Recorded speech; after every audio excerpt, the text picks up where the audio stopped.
Hello everyone, how are you? क्या हाल चाल है और कैसी आपकी पढ़ाई चल रही है? दोनों क्वेश्चंस इक्वली इंपॉर्टेंट हैं, एक को भी हम अंडरमाइन नहीं कर सकते। वेल, मुझे ये तो उम्मीद है आपसे कि आप पढ़ाई तो कर रहे हैं, प्रैक्टिस भी अच्छे से कर रहे होंगे।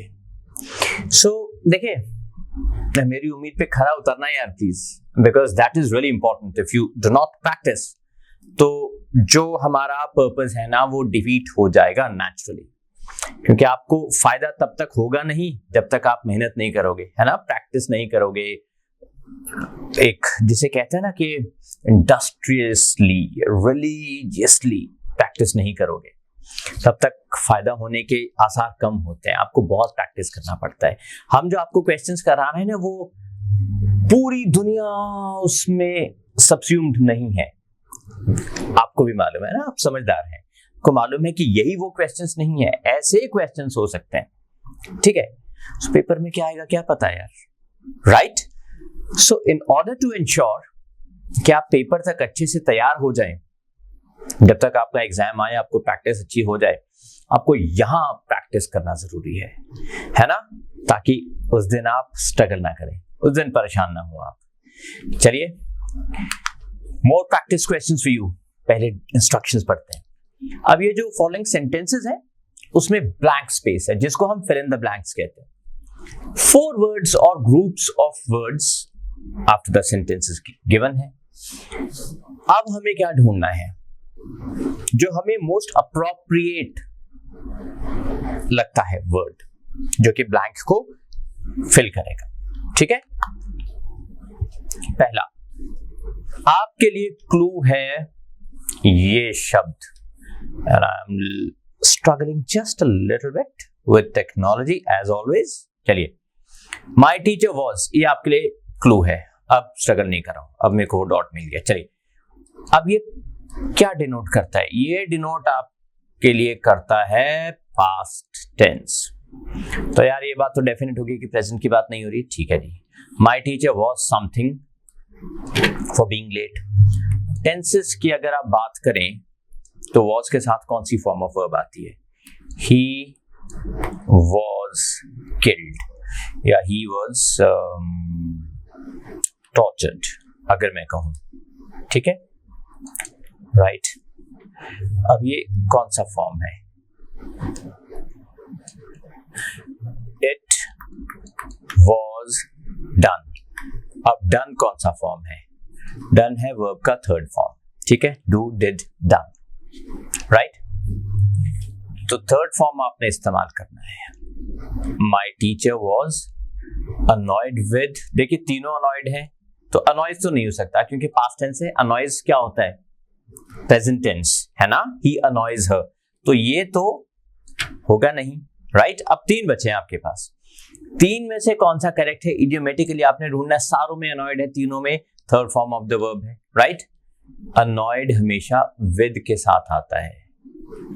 अनॉयड बाय अगर हो तो कब आता है? मैं आपको बता देता हूं। ये ना समझने की जरूरत है। वो कहते हैं ना कि कॉन्टेक्स्ट अगर समझ लो तो आप कोई भी क्वेश्चन अटेम्प्ट कर सकते हो, है ना। चलिए, okay, he was annoyed by my teasing। मैंने जो छेड़ा उसको बार बार तंग किया, उससे वो अनॉयड हुआ। यहां पर अनॉयड बाय ठीक है, लेकिन जब कोई इंसान होता है ना, अस, अब ये तो ह्यूमन बीइंग्स है तो वो विद लेगा, राइट। अनॉयड एट नहीं होता है, अनॉयड अबाउट भी नहीं होता है। ठीक है जी, बाय हो सकता है या फिर विद हो सकता है। अगले क्वेश्चन पर चलें। Here we go. संध्या अब नाम है किसी का। Something from the top of the house. Shouted at हो सकता है, शाउटेड टू भी हो सकता है, शाउटेड ऑन नहीं होता है। अब शाउटेड एट या शाउटेड टू, देखिए हालांकि आंसर बी यहां मेंशन्ड है, लेकिन मैं थोड़ा सा ना आपको क्लैरिटी देना चाहूंगा दोनों ऑप्शंस के बारे में। शाउटेड टू का मतलब होता है दूर से चिल्ला के पॉइंट करना, जैसे बुलाता है, अरे भाई, अरे सुनो, लाइक दैट। तो ये शाउटेड टू भी हो सकता है। शाउटेड एट का मतलब होता है डांटना, रिब्यूक। उसने मेरे ऊपर चिल्लाया, कुछ अच्छा मैंने नहीं किया होगा या व्हाटएवर, राइट। सो दोनों में से कौन सा है? इस क्वेश्चन में दोनों ही एप्ट हो सकते हैं, इस पर डिपेंड करेगा कि कॉन्टेक्स्ट क्या है। तो this is just a practice question, आपको दोनों यूसेजेस समझाने के लिए। पेपर में क्वेश्चन इतना नहीं होगा, अगर ये है और ये दोनों ऑप्शंस हैं तो फिर यहां से कुछ ऐसा होगा जैसे कि from the top of my house to catch my attention. अगर टू कैच माई अटेंशन है तो फिर क्या होगा? शाउटेड टू होगा। अगर मेरा अटेंशन पाने के लिए, सिर्फ ध्यान अपनी तरफ करने के लिए, फिर तो शाउटेड टू है। पर अगर ये है Sandhya something me from the top of the house to rebuke me, तो फिर शाउटेड एट होगा। आई होप आपको दोनों का डिफरेंस समझ आ गया होगा। अगले पे चलते हैं। Ravi has the habit of complaining a headache. Complaining के बाद कोई प्रेपोजिशन राइट हमें चाहिए, कोई प्रेप हमें चाहिए। ये इनकम्प्लीट है तो कंप्लेनिंग तो हो नहीं सकता, कंप्लेन तो बिल्कुल ही नहीं हो सकता, राइट। हमें यहाँ पर जेरेंट चाहिए। Habit of doing, habit of, क्योंकि हमेशा करता है वो, आदत है, राइट। तो ये तो टेंस फॉर्म ही गलत है, वर्ब फॉर्म। कंप्लेनिंग टू होता है जिसको शिकायत की गई है, जिसके बारे में है, वो कंप्लेन ऑफ है। Next one, I always want to go alone for a ride but my mother insists going with my brother. Insists incomplete है, इट टेक्स ऑन। तो जो प्रॉपर यूसेज है वो इंसिस्ट्स ऑन ही है, इन भी नहीं, इंसिस्टेड भी नहीं। अब इंसिस्टेड क्यों नहीं? क्योंकि ये तो आई ऑलवेज है, सॉरी क्या कहते हैं इसे, सिंपल प्रेजेंट टेंस, जो कि हमेशा होता है ना। तो ये पास्ट में कैसे हो गया? ये तो एप्लीकेबल हो ही नहीं सकता यहाँ पर। That takes us to the next question. The new student found it difficult to do something with his classmates. Get along? हाँ, इसका मतलब है कि comfortable नहीं हो पाना, है ना? It means to be comfortable. Comfortable. Okay? Get among, get well, get up. तीनों में से कोई अप्लाई नहीं होता। The visiting diplomat, something the prime minister called in, called at, called on. इसका मतलब होता है बुलाना उनको for a meeting. Next one, sincere, पहले blank है, sincere, he would have got the prize. तो यहाँ एक ट्रिक है, आप ये देखिए, would आ गया, फिर have आ गया, फिर third form of the verb आ गया, ठीक है, राइट। जब ये कॉम्बिनेशन होता है ना तो इसके साथ हैड लगता है, वुड और ये पेयर होते हैं।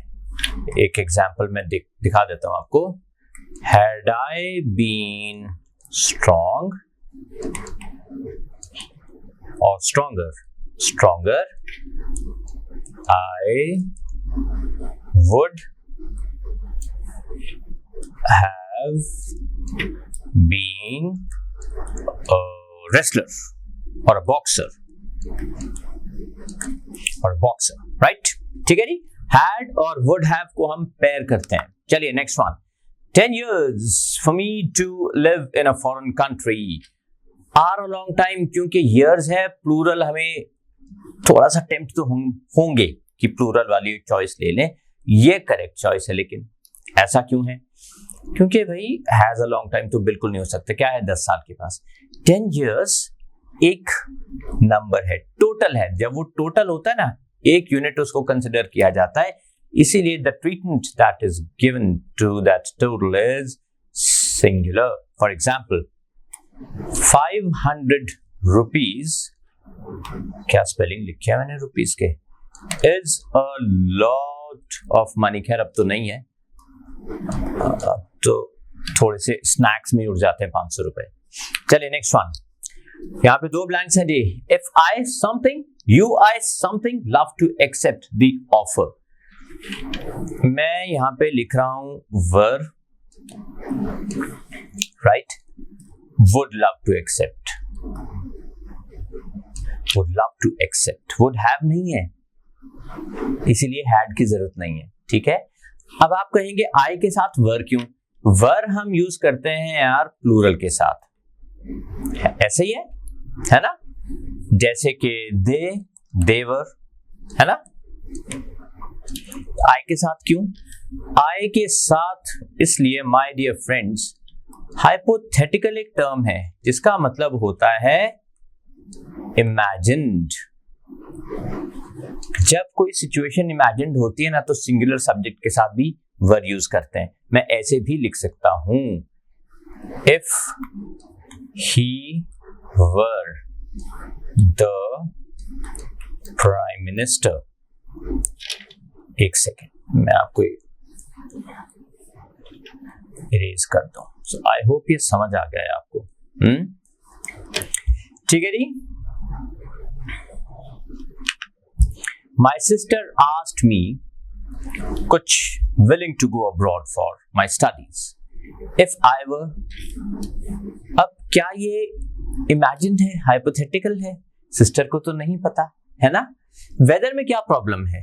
Weather I will, willing, be willing होता फिर तो, है ना. ठीक है. ये जेरेंड है. ट्रिक सबसे पहले ये है कि अगर विलिंग है तो वेदर वाला सेंटेंस आ गया, आपने वेदर यूज कर दिया तो वेदर तो नॉट से फॉलो होता है. अरे what am I doing? Properly I am not writing. हाँ अब ठीक है. Whether is followed by not. For example, whether और नॉट यू आर इंटरेस्टेड, ऐसा कुछ. ठीक है. My sister asked me if I were willing. ये ठीक है. अब अगेन हाइपोथेटिकल है, right. To go abroad for my studies. All right. चलिए जी अगले सेक्शन पर पहुंच गए हम. क्या है ये सेक्शन? इस सेक्शन में कुछ छोटे पैसेजेस हैं. हर पैसेज के बाद कुछ क्वेश्चंस हैं. हमें पैसेज को पढ़ना है और उस पर बेस्ड जो क्वेश्चंस हैं उनको सॉल्व करना है. हमने एक दिन आपसे पहले बात भी की थी कि हमारा ये जो रीडिंग कॉम्प्रीहेंशन के पैसेजेस आपसे हम अटेम्प्ट करवाएंगे या प्रैक्टिस करवाएंगे ना, उसमें the best thing is that एक वैरायटी ऑफ पैसेजेस आपको मिलेगी in terms of length also. कुछ थोड़े लंबे होंगे, कुछ उनसे छोटे होंगे, कुछ मॉडरेट होंगे. चलिए let's begin. As civilization proceeds in the direction of technology, it passes the points of supplying all the basic essentials of life. जब टेक्नोलॉजी बड़ी है तो बेसिक जो essentials of life हैं, फूड, ये सब, ये जो भी लिखे हुए हैं, ये सब भी सप्लाई होने लगे.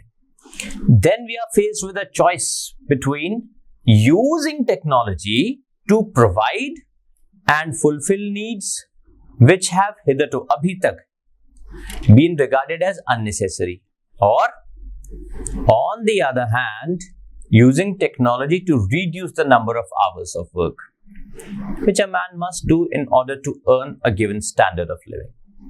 क्या है? दो choices.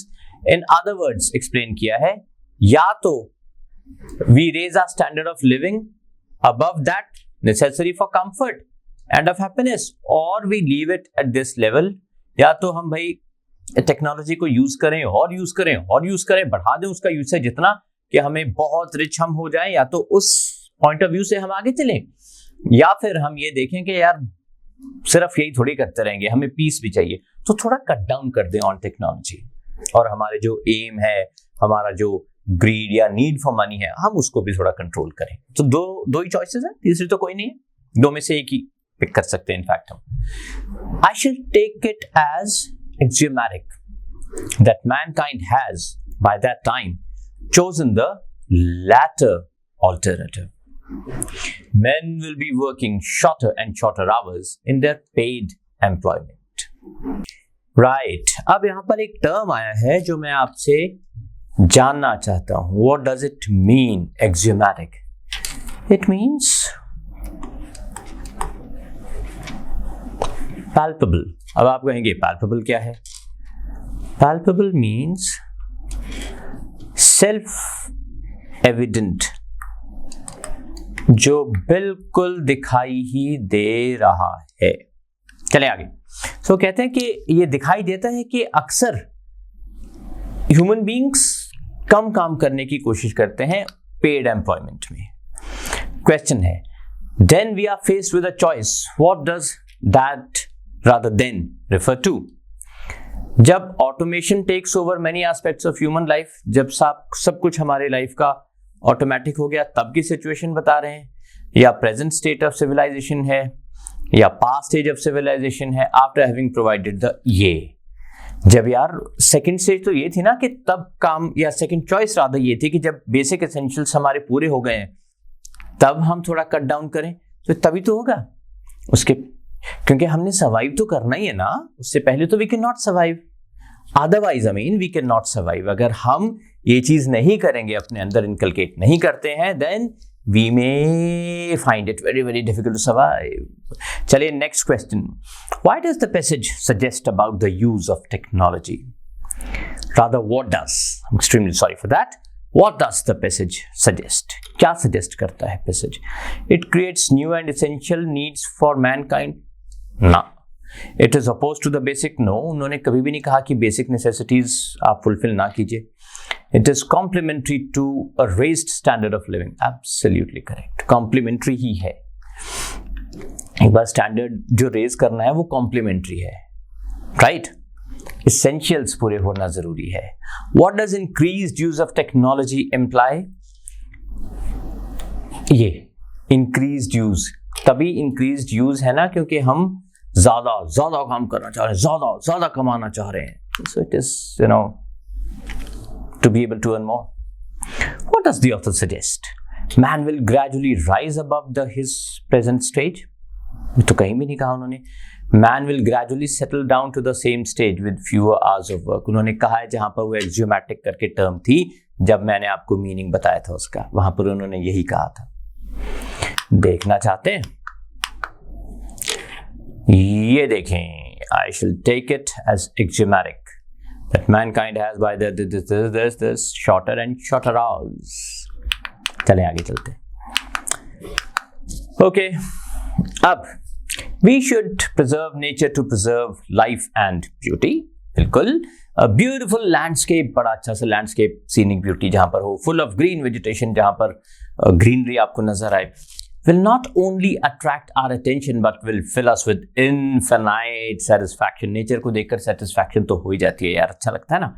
अनफॉर्चुनेटली मॉडर्नाइजेशन की वजह से ज्यादातर nature is now yielding to town. ज्यादातर नेचर तो यार अब टाउन्स में बदल गई है, रोड्स और इंडस्ट्रियल एरियाज बन चुके हैं। कुछ ही जगहों पर कुछ नेचुरल रिजर्व्स बचे हैं and are now being carved out to avoid the danger of destroying nature completely. Man तो perish हो जाएगा, खत्म हो जाएगा, मर जाएगा एक दिन without nature. So modern man should continue this struggle to save plants. हमें कोशिश करनी चाहिए भाई कि प्लांट्स बचाएं। आप भी प्लीज अपने हर बर्थडे पे जितने साल के आप हैं उतने प्लांट्स लगाने की आदत डालिए। चलिए, plants give us oxygen from extinction. Moreover, nature is essential to man's health. जितना हम नेचर से दूर जाते जा रहे हैं उतने बीमार भी हम पड़ते जा रहे हैं। What does nature in the passage mean? Countryside covered with plants and trees. यही तो बात की है उन्होंने, है ना? इसी का तो मेंशन है। Which one of the following is the correct statement according to the passage? Okay, beauty is only skin deep. ये कब कहा उन्होंने कि सिर्फ स्किन से रिलेटेड ब्यूटी है? Everything is beautiful in its natural state, ये भी नहीं कहा उन्होंने, हालांकि सच हो सकता है। There is beauty in nature, बिल्कुल, ग्रीन वेजिटेशन की बात हुई है और सुंदर होता भी है। What does the writer suggest? We should not modernize. हमें मॉडर्नाइज होना ही नहीं चाहिए। देखिए, एक्सट्रीम व्यू है, एक्सट्रीम व्यूज ऑथर्स नहीं सजेस्ट करते कभी भी। While modernizing, we should be careful not to destroy nature completely. बिल्कुल सही बात। जब हम मॉडर्नाइज करते हैं तो हमें एक बैलेंस स्ट्राइक करना है between being modern and being close to nature. What does struggle in the passage mean? Struggle to exist? Not at all. Struggle to save nature, वो संघर्ष जिससे आप नेचर को बचाएंगे। Why a beautiful landscape will fill us with infinite satisfaction? We love beauty. नहीं जी नहीं, ऐसा नहीं कहा। It is full of green. तो क्या हो गया अगर ग्रीन वेजिटेशन से फुल है तो उससे कैसे सेटिस्फैक्शन मिलेगा? It will ensure our future existence. हमें सेटिस्फैक्शन तभी मिलेगा ना अगर हम सर्वाइव कर रहे होंगे, हमें मालूम होगा कि हम सेफ हैं। All right. Each item has a direct statement followed by its reported and indirect speech. अब हमने स्पीच के क्वेश्चंस करने हैं, राइट? चलिए जी। The first one, the captain said to his soldiers move forward and face the target now. Okay, the captain ordered, क्या करेगा यार कैप्टन? रिक्वेस्ट करेगा, सजेस्ट करेगा, रेकमेंड करेगा, ऑर्डर करेगा, हुक्म देगा। तो सबसे पहले तो ये देखें, ये इन्फॉर्म्ड नहीं आ सकता। आस्क्ड, चलिए आस्क्ड वाले को रख लेते हैं, टोल्ड भी नहीं आ सकता, ठीक है। अब हमारे पास है ऑर्डर्ड जो ए है और एक है सी, ठीक है। चलिए सी को देखते हैं पहले। The captain asked his soldiers to move forward and face the target, then, okay, then क्यों? हाँ, ए को देखते। The captain ordered his soldiers to move forward and face the target, बिल्कुल ए ही होना चाहिए, देन की जरूरत नहीं है। देन रिडंडेंट है यहां पर, क्योंकि उस वक्त कहा था नाउ, तो वो जो कैप्टन है ना उनके शब्द हैं वो नाउ, राइट? जब हमने ये कह दिया कि उन्होंने कहा कि चलो भाई अटैक करो या फेस द टारगेट, तो मतलब था कि करो, उसी वक्त करो। अब वो रिडंडेंट हो गया है, तब नहीं, क्योंकि तब तो वो एग्जैक्ट वर्ड्स में था। Next question, Vivek said to his friend could you please turn off the switch. अब ये रिक्वेस्ट किया गया है, क्योंकि कुड यू प्लीज कहा गया है, तो टोल्ड नहीं हुआ, आस्क्ड नहीं हुआ, requested ही हुआ ही his friend to turn off the switch. Quite simple. The manager said to his colleagues, we have received a serious threat to our business now and we need to act to face it. ठीक है, अब ये क्या कर रहे हैं? The manager told, okay, है तो ये telling ही, तो told तो ठीक है, second भी told है, third नहीं है। Said his colleagues वैसे भी गलत है, तो third तो आप हटाई दीजिए, एलिमिनेट कर दीजिए। First one, the manager told his colleagues that they had received a serious threat to our business. Our business या देयर बिजनेस? ये देयर बिजनेस होना चाहिए, उनकी बात हो रही है ना, मेरा आपका बिजनेस थोड़ी। सो ए तो चला गया जी। आपको देखिए ये जानना जरूरी है कि बाकी ऑप्शंस क्यों गलत हैं, स्पीच में अक्सर गड़बड़ हो जाती है। B, the manager told his colleagues that they received a serious threat to their business, then and they needed to act to face it. Okay, then नहीं आना चाहिए, बी भी चला जाएगा। नाउ है ना, at that time आना चाहिए। चलिए इसमें तो नहीं है at that time। सी हमने ऑलरेडी हटा दिया। डी को देखते हैं। The manager told his colleagues that they had received a serious threat to their business at that time. Yes, not then, and they needed to act to face it. बिल्कुल सही, very simple. Romila said to Rahim, where were your ideas when we faced the troubles last week? कहाँ थे तुम्हारे ideas जब हम trouble में थे last week? अब रोमिला आस्क्ड रहीम, ये तो क्वेश्चन ही पूछ रहे हैं, तो asked, right? Okay, Romila where am I, हाँ कहाँ घूम रहा हूँ, ये है where his ideas had been when they had faced the trouble the week before. बिल्कुल सही लग रहा है ये। Second, Romila asked Rahim where his ideas had been when they faced the troubles last week. Last week नहीं, अब बोल रही है ना वो, तो last week, तो week before हो गया वो, ये तो गलत हो गया। Requested तो ये है ही नहीं। Romila told, बता भी नहीं रही है कुछ, तो A. The actor said to his co-star Sarita, will you go with me for a cup of tea in the evening today? The actor said to his co-star if she would go for a cup of tea with him in the evening today से गलत हो गया ये।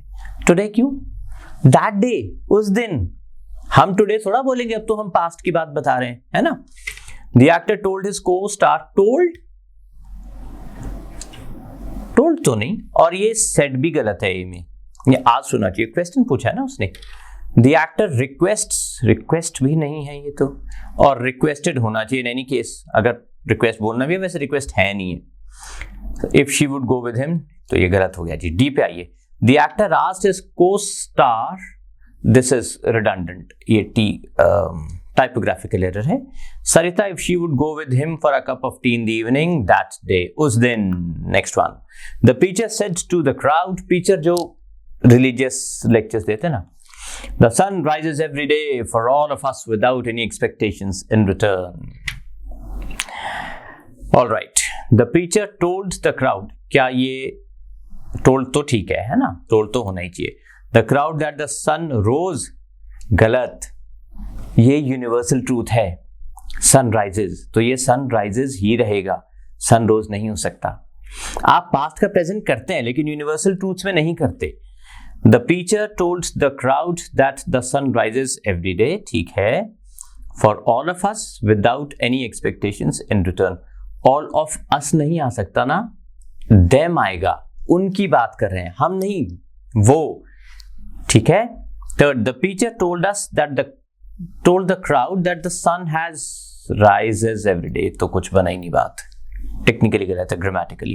The preacher told the crowd that the sun rises every day for all of them, absolutely correct, this is the right answer। Next one, all right, कुछ sentences हैं, we need to identify the part of speech, ठीक है जी। चलिए, Rita eats her dinner, क्या है ये? verb है, क्यों? क्योंकि ये एक्शन है, जब एक्शन होता है तो ये वर्ब कहलाता है। Next one, he thought the movie ended abruptly, noun है, नाम है किसी चीज का, अब्रप्टली नहीं, एडवर्ब है। अक्सर, सारे नहीं, माइंड यू, अक्सर, नॉट ऑल, नॉट ऑलवेज, ये ly वाले जो वर्ड्स होते हैं ना, एडवर्ब्स होते हैं, अक्सर, आई रिपीट। और ये कौन से होते हैं? जो दिखाते हैं कि किस मैनर में कोई काम हुआ। सो जो फिल्म थी वो अब्रप्टली एंड हो गई, सो ये एडवर्ब बन गया जी, बात खत्म हो गई। I shall meet you in the last week of August, okay. So ये प्रोनाउन है, इनकी बात हम करें, ये है प्रपोजिशन ही है, ये इन, ऑन, एट, ये प्रेप्स होते हैं। Jasmines and roses are my favourite colours, ये क्या है? ये वर्ब है, यहां पे तो कोई और वर्ब है ही नहीं इस क्वेश्चन में, अदरवाइज ये हेल्पिंग वर्ब या ऑक्सिलरी वर्ब भी जिनको बोलते हैं, वो भी कई बार ये होते हैं। और ये स्पेलिंग क्या लिख दिया मैंने, लिखा तो ठीक था एक्चुअली, एंड दिखाई नहीं दे रहा। चलिए next one, she truthfully answered the detectives question, adverb है, कैसे आंसर किया उसने? Truthfully, I told you, ly, कैसे, मैनर बता रहा है ना। All right, with this I am signing off. मुझे उम्मीद है जो क्वेश्चंस हमने आज डिस्कस किए हैं उसकी प्रैक्टिस आपको हेल्प करेगी, आपको ये सारे क्वेश्चंस क्लियरली समझ आ गए होंगे। अगर नहीं आते हैं तो आप लिख सकते हैं कमेंट बॉक्स में, हम फिर आंसर कर देंगे, और आप हमें मेल भी कर सकते हैं। So do reach out to us my dear friends. बस ये नहीं होना चाहिए कि आप किसी भी वजह से रीच आउट ना करें, अपना डाउट हम तक ना पहुंचाए, मेल ना करें। सी द बेस्ट इज आप मेल कीजिए doubt, the best of the best. जिन स्टूडेंट्स ने हमें डाउट्स मेल किए हैं दे नो कि उनको आंसर्स मिले हैं, है ना। सो प्लीज मेल कीजिए, आपके पास मेल आईडी है, इसीलिए तो है यार, get in touch with us so that we may help you clear your exams, right. It's a joint effort, I repeat, अक्सर आई से दिस, है ना, आपका और हमारा जॉइंट एफर्ट है। अकेले हमसे ऐसा हो नहीं सकता कि हम कराते जाएं और आपके पेपर क्लियर हो जाए। जब तक आप मेहनत नहीं करेंगे हमारे साथ काम नहीं होगा। हमें भी लड़ना है, आपको भी लड़ना है। All right my dear friends, take care, bye bye. पढ़िए, मेहनत कीजिए, डाउट्स लेकर आइए और CBL के साथ जुड़े रहिए, सो दैट हमारा और आपका जो जॉइंट जो सपना है ना वो पूरा हो जाए। अल्टीमेटली आपको पेपर क्लियर करने हैं। बाय बाय, टेक केयर, जय हिंद।